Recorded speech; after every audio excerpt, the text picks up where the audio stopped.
అందరికీ నమస్కారం. జై శ్రీరామ్.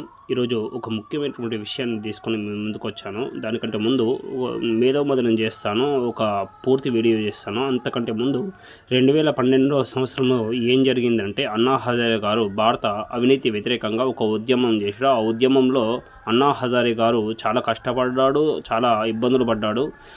అలాగే అన్నా హజారే గారుకి చాలామంది వ్యక్తుల యొక్క మద్దతు కూడా లభించింది. అలా ముఖ్యమైనటువంటి వ్యక్తి, మద్దతుగా నిలిచినటువంటి వ్యక్తి ఎవరంటే ఈనాటి ఢిల్లీ ముఖ్యమంత్రి అయినటువంటి అరవింద్ కేజ్రీవాల్ గారు ప్రజలకు ఏం చెప్పి పార్టీ స్థాపించాడంటే, నేను అవినీతికి వ్యతిరేకంగా, అలాగే రాజకీయ బ్యాక్గ్రౌండ్ లేకున్నటువంటి వాళ్ళను తీసుకొని, దళితులను తీసుకొని, సామాన్య ప్రజలను తీసుకొని పార్టీ స్థాపిస్తున్నానని చెప్పి 2012-14 సంవత్సరం నుంచి అలాగే 24 దాకా, ఈనాటి 2024 దాకా ముఖ్యమంత్రి పదవిలో ఢిల్లీలో ఉన్నాడు. అలాగే పంజాబ్ రాష్ట్రంలో కూడా ఆమ్ ఆద్మీ పార్టీ ముఖ్యమంత్రి పదవిని చేపట్టింది అని చెప్పుకోవచ్చు. ఇక ఒక ముఖ్యమైనటువంటి విషయం ఏమిటి అంటే, ఈ పార్టీకి శాఖిస్తూ వాటిలో ఉన్నటువంటి ఒక ముఖ్యమైన నేత, కీలక నేత, దళిత నేత అయినటువంటి రాజ్ కుమార్ ఆనంద్ గారు ఒక కీలకమైనటువంటి మంత్రి పదవిలో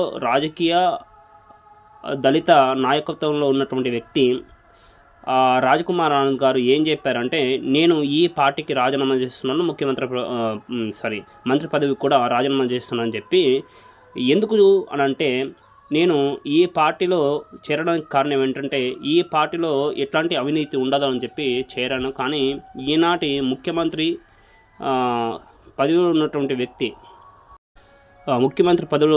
వ్యక్తి అవినీతికి పాల్పడ్డాడు, లిక్కర్ స్కామ్ ఇట్లాంటివి ఎన్నో చేశాడు. కాబట్టి ఇక నాకు ఈ పార్టీలో అవినీతికి వ్యతిరేకంగా ఏ నాదులు లేనని అనిపించి రాజీనామా చేశాను.